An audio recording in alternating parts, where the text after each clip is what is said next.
I usually come here on Tuesdays, not for the coffee, it's fine, nothing special, but because the corner seat by the window is empty. Today, like every Tuesday, she's behind the counter before me, arranging pastries with that quiet, careful attention I can't stop noticing. I know it's petty, but I watch the way her hands tilt a croissant just so, fingertips brushing the paper tray, and I feel like I've stumbled into a small, private rhythm I wasn't invited to. She looks up as I approach. The usual? Her voice is soft, but it lingers in the space between us, and I hesitate longer than I should. Yeah, please. She smiles, a tilt of her lips that isn't for anyone else, and my chest tightens for no reason I can name. I watch her hands again, smaller than I expected, veins faintly visible under the skin, the way they curl around the mug as she sets it down. I catch myself flicking my eyes toward them, hands I don't even know, but somehow memorized. I sit. She knows my order, of course, black coffee, 2 sugars, a scone with raisins. She slides it across the counter like it's a secret between us. Here. No small talk. I nod, and for a moment the hum of the espresso machine is enough background music for something I can't define yet.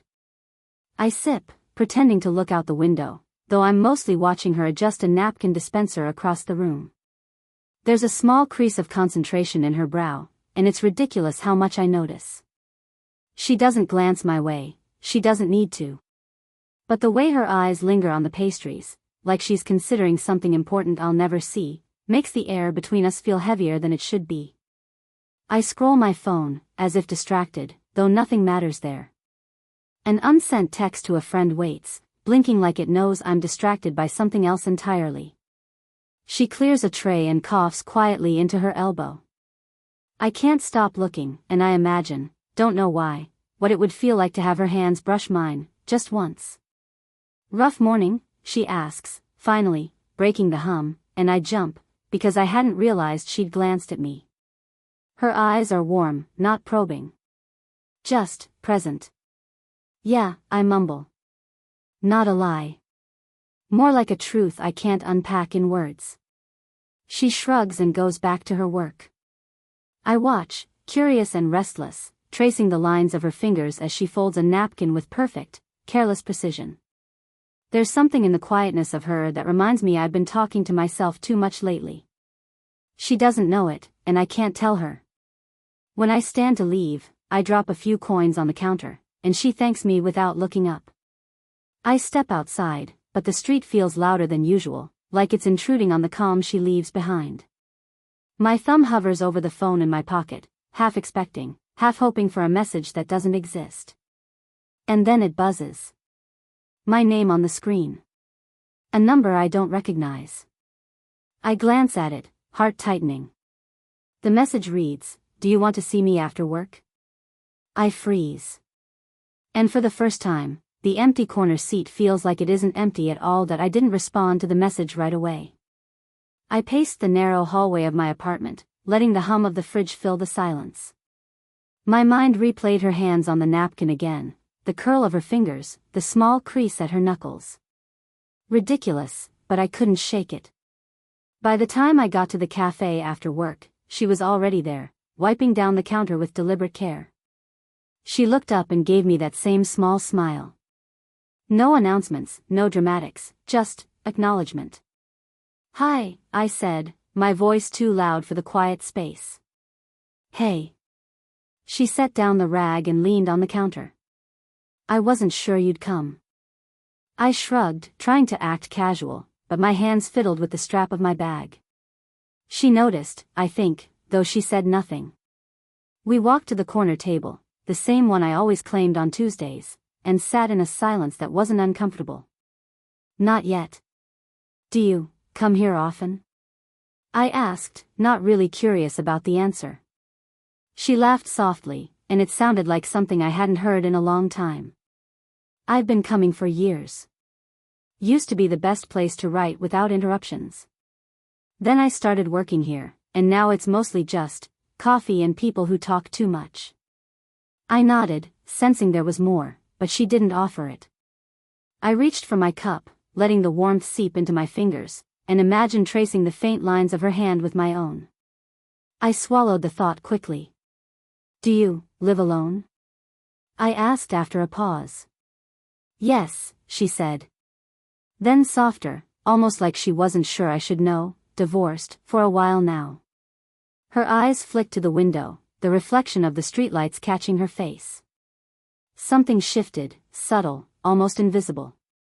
I felt the risk, not her openness, not exactly, but the fact that she was older, experienced, and had a life I had no claim to. I said nothing. I watched her sip tea, slow and deliberate. The clink of the cup against the saucer was loud in the quiet. I imagined things I shouldn't. Gestures that weren't hers, conversations that never happened. She reached across the table, picking up a napkin I had crumpled in my hand, smoothing it out. Her fingers brushed mine, just for a second, but long enough.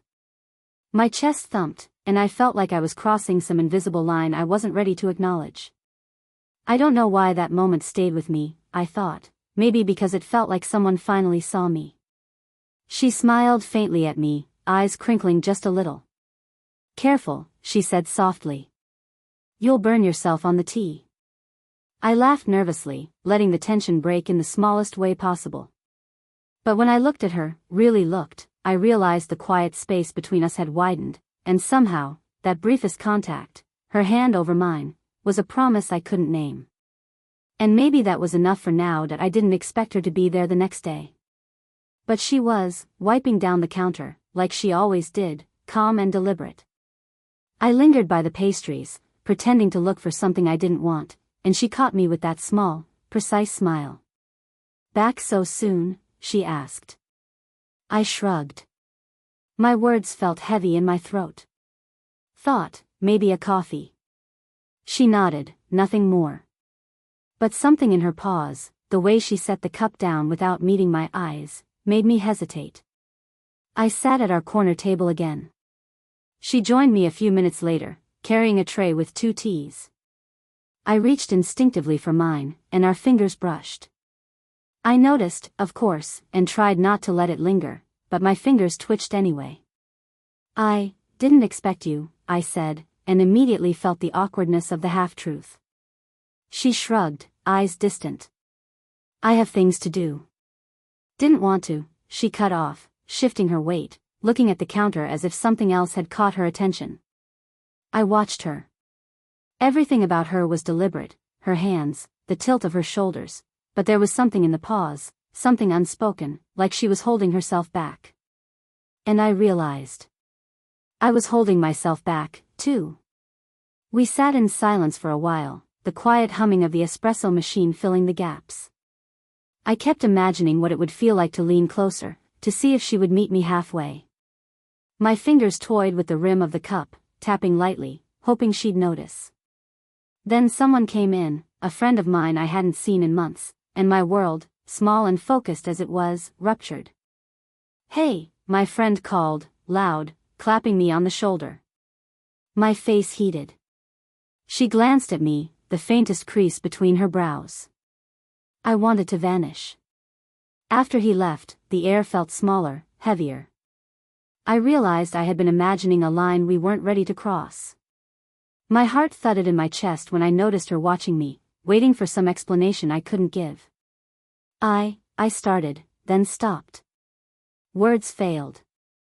She shifted her chair closer, just slightly, enough that our knees brushed. The smallest contact, accidental maybe, but my pulse jumped. She didn't pull away, didn't encourage. She just looked at me, eyes soft, questioning, patient.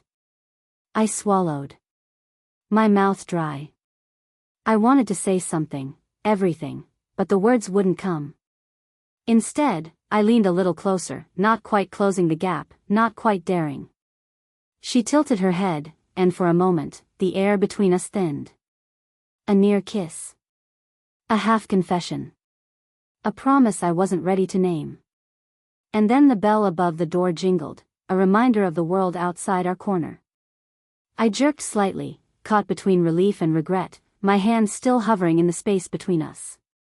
She looked down at her cup, lips pressed together, and I realized that desire, subtle and consuming, Could be both our sanctuary and our undoing. It was later than usual when I found her sitting on the bench outside the cafe.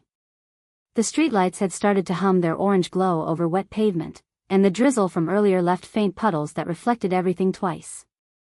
I hesitated before sitting beside her. She didn't look up immediately, just traced a circle on the wood with her fingertip, slow, deliberate. "You came," she said softly. "Yeah," I muttered, unsure if I meant it as reassurance or excuse. We sat in silence, the kind that could either suffocate or soothe. I watched her hands again, always her hands, fingers flexing, smoothing, curling around themselves. I wanted to touch them. Wanted to tell her everything my mouth couldn't form. I saw someone today," I said finally, voice low, almost a whisper. She tilted her head but didn't prompt me to continue. I kept going. "Someone asked me about you. About us. And I don't know why, but I felt jealous. I think I stopped, swallowed, tried again. I think I'm afraid. Afraid I'll mess it up before it even starts." She shifted slightly, gaze dropping to her shoes, then back up at the distant street. "Mess it up?" Her voice was quiet, patient. Not judgmental. But I could hear the unspoken, "You're younger. I've been here before. I don't know what I want sometimes," I admitted, voice catching. "But I want this. I want it more than I should. And maybe that's the problem." She turned fully toward me then, shoulders squared, hands resting on her lap. "You don't have to justify anything," she said, quiet but firm. "You don't have to explain to me what you feel." I laughed, a short, dry sound. "Feels like I do. Or like I'm supposed to." My fingers brushed against the bench, inching closer to hers, but I stopped, heart thudding. I didn't dare close the gap. She glanced down at my hand, then back at me, eyes soft. "Do you ever think about what would happen if we crossed a line?" I froze. That question, unspoken in every brush, every pause, every linger, hung between us. I wanted to answer, wanted to lean closer and risk the fall, but something inside me tightened, held me back. Yeah, I admitted, voice barely above a breath. Her hand twitched, almost instinctively toward mine, then pulled back. She smiled faintly, not ironic, not sad. "And you're afraid?" I nodded. "Afraid of everything. Losing control. Doing something wrong. Losing you before it even matters." She looked at me then, fully, like she could see the nervous energy coiled in my chest. "And yet, you came anyway." I didn't answer. I just stared, unsure if I should move closer, if she would let me. The rain had stopped, leaving a quiet that felt too intimate, too fragile. The world outside our bench had receded. Only her, only the space between us, only the unspoken question lingered. And I realized, I wanted her. More than I wanted to be right. More than I wanted to be safe. But did she want me too? The cafe smelled different that morning. Cleaner, emptier. I came in, expecting her behind the counter, but the stool was empty, the napkin dispenser untouched. "Has she been in?" I asked the barista. "She closed early," he said. Said something came up.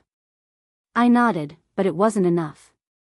My stomach twisted in that hollow way, the one that made me notice every detail, the tilt of the chair, the leftover steam in the mug, the faint echo of her laugh lingering in the air. I sat at the corner table anyway, fingers tracing the grain of the wood like it could tell me what was wrong. No call. No message. I checked my phone for the 100th time. Nothing. Unsent drafts lingered like ghosts, short, cautious notes I couldn't bring myself to send. By the next day, she showed up, but something had shifted.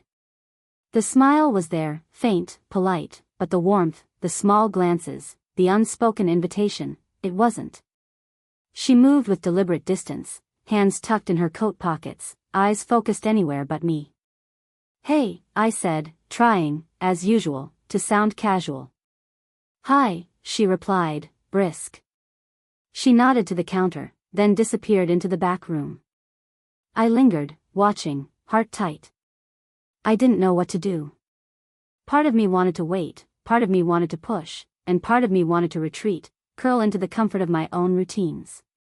I imagined reasons. Maybe she had an ex visiting, maybe a child she hadn't mentioned, maybe she was reconsidering what she wanted. Every possibility twisted in my mind, each more confusing than the last. I came in the next day, hoping, just a little. But the corner seat stayed empty. My coffee grew cold. I watched other people come and go, their laughter and chatter a sharp contrast to the quiet tension I carried. I tried to write a message, fingers hovering over the keyboard, cursor blinking like a heartbeat I couldn't catch. "Are you okay?" I typed, erased. "Do you want to talk?" Gone. Unsure, hesitant. Paused. I didn't feel heartbroken. I felt paused. Like life forgot to finish the sentence. By the end of the week, I stopped trying. I walked past the cafe, glance flicking toward the window, half expecting to see her there, the corner seat empty, waiting for me, or not waiting at all. And then I remembered the bench outside, our quiet corner, the near confessions, the brushed fingers. The memory stung because it was alive, even if she wasn't. I imagined her hands folding napkins elsewhere, her voice soft but distant, and I realized the world had carried on without us deciding what we were, what we could be. I left my own seat empty, the coffee untouched, a message never sent, a heartbeat left suspended. The pause felt heavier than any heartbreak, a limbo where hope and confusion tangled together, and I wasn't sure which one I'd step into first. That I found her at the cafe again, but this time she wasn't behind the counter. She was in the back, stacking mugs, and for the first time in days, she looked like she belonged there, calm, deliberate, moving through routine with ease. I hesitated at the doorway, heart too loud in my chest. She glanced up. "You came," she said, voice soft, no judgment. Just acknowledgement. Yeah, I replied, stepping inside. Hands shoved in pockets, fingers clenching briefly before I let them fall loose. The corner table called to me, but I didn't sit yet. I stayed by the doorway, waiting for something I wasn't ready to name. She set down a mug and walked over, small deliberate steps. "Can we sit outside?"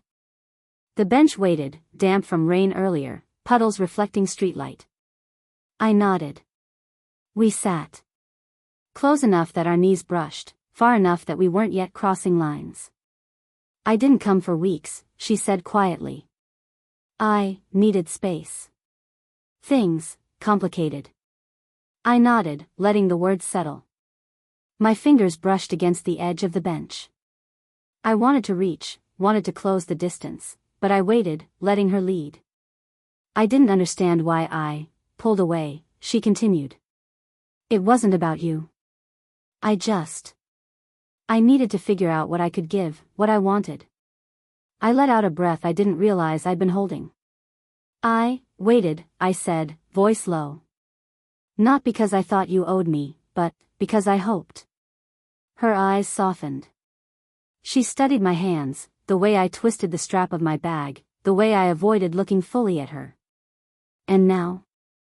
"Now," I said, almost a whisper, "I don't want to wait anymore."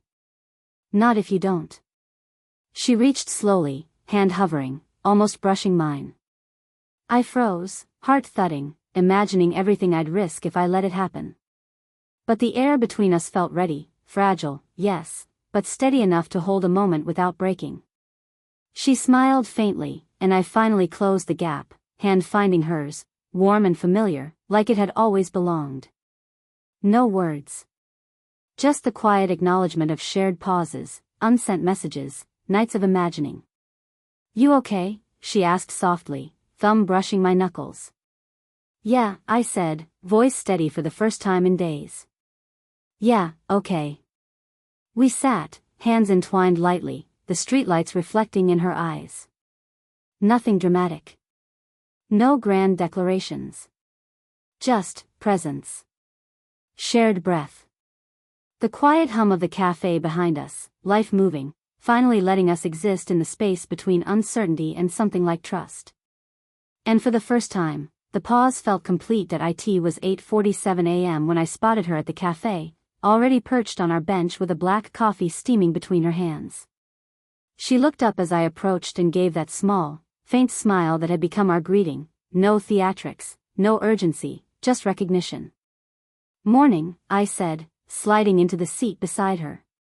The bench creaked slightly under the shift, familiar and comforting. "Morning," she replied, eyes on the street outside, then flicking to the coffee in my hand. "Black?" I nodded. "Thanks. No need for more." We'd said everything worth saying over months of quiet gestures, shared silences, accidental touches, coffee rituals, a napkin folded just so. The city moved around us, people walking, cars humming past, but in the small space of the bench, time felt slower, kinder. She sipped her tea, I my coffee, and we didn't speak. We didn't need to. Everything was in the rhythm, the steam curling between us, the faint scratch of her spoon against the saucer, the way she tucked a stray hair behind her ear. "I walked past the park yesterday," I said finally, almost as if testing the words. "Remember the bench near the fountain?" She looked up, smiled faintly. "I do."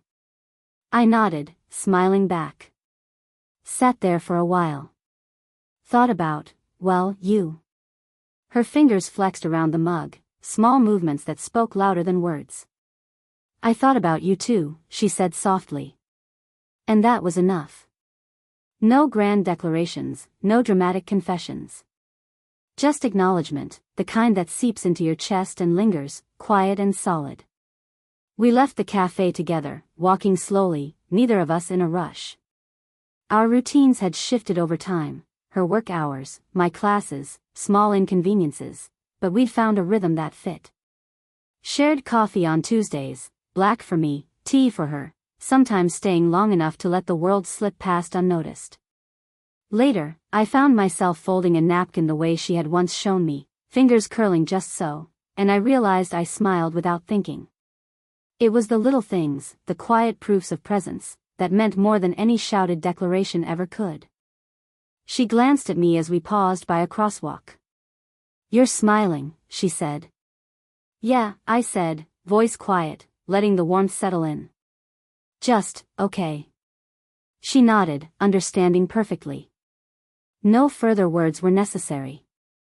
We'd crossed the pauses, the doubts, the almosts, and we were here, together, not perfect, but real. As we walked on, her hand brushed mine lightly. The contact was familiar, intimate, and mine to hold without asking, without fear.